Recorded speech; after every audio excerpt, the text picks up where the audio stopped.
right, thank you, Austin.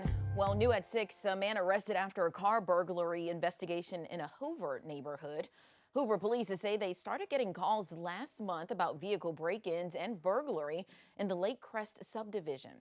Investigators say they later determined that Devontae Tubbs entered 12 unlocked vehicles in the garage of one house.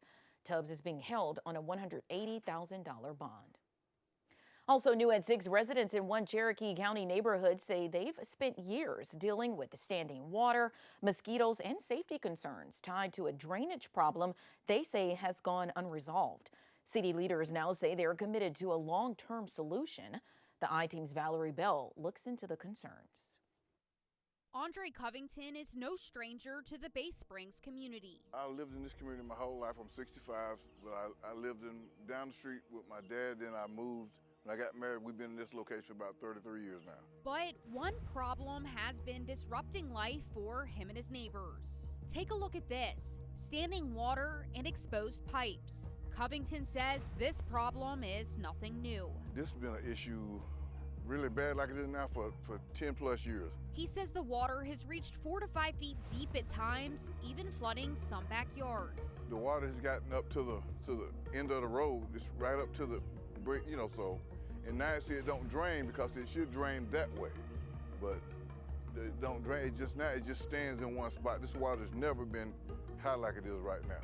Covington says he's seen children walking across the pipes and playing near the water, something he says worries him. Somebody's kid could drown in it, so that's the main concern. We don't want loss of life, and then after that, quality of life for everybody that lives here. Like the standing water. The mosquitoes and stuff is so bad you can't sit outside because of this water. While many feel the problem has been ignored, Mayor Jay Howell, now in his first term, wants to address it. He says he wouldn't want this in his backyard either. As you saw down there, there's an exposed sewer line, which to all of us is a public health issue, and obviously a public safety issue with the standing water in the ditch.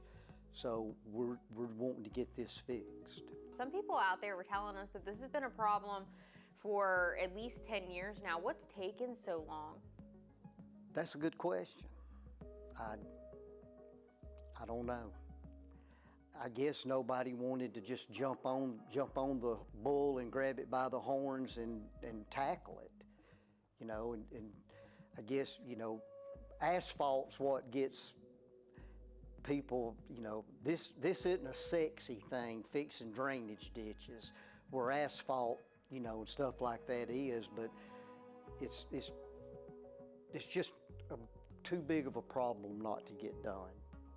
So we're going to get it done. The city's budget was already set when the mayor and council took office. The mayor says he wants a permanent repair. The estimated cost is nearly $600,000.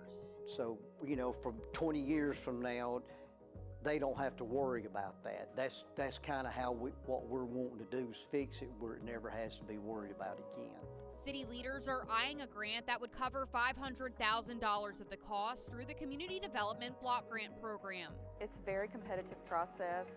It is managed through Housing and Urban Development and then through ADECA in Montgomery. A public hearing was held last week. I would just ask people to come out and support these public hearings when the opportunity is available, because the more support we can show from the community to the grantors, the better off we are. And the community showed up, asking questions and raising concerns. Who wants to go into a neighborhood and see a ditch that people are calling the pool on Appleton Street?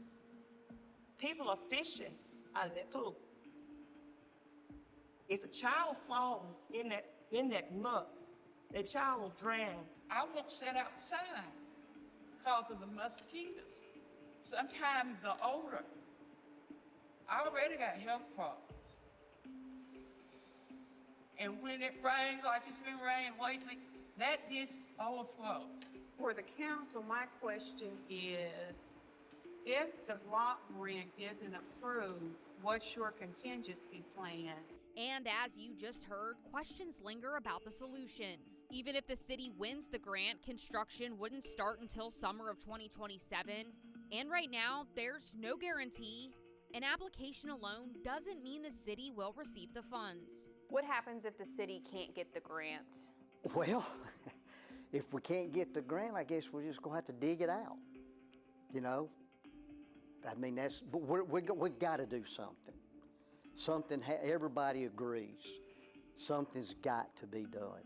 For Covington, he hopes this administration can move things in the right direction. The mayor right now, I think he's doing everything he can do, and seeing like the new city council members, they're all working together and we're all on the same page. So hopefully everything is gonna get solved soon. In Center, Valerie Bell, ABC 3340 I-Team.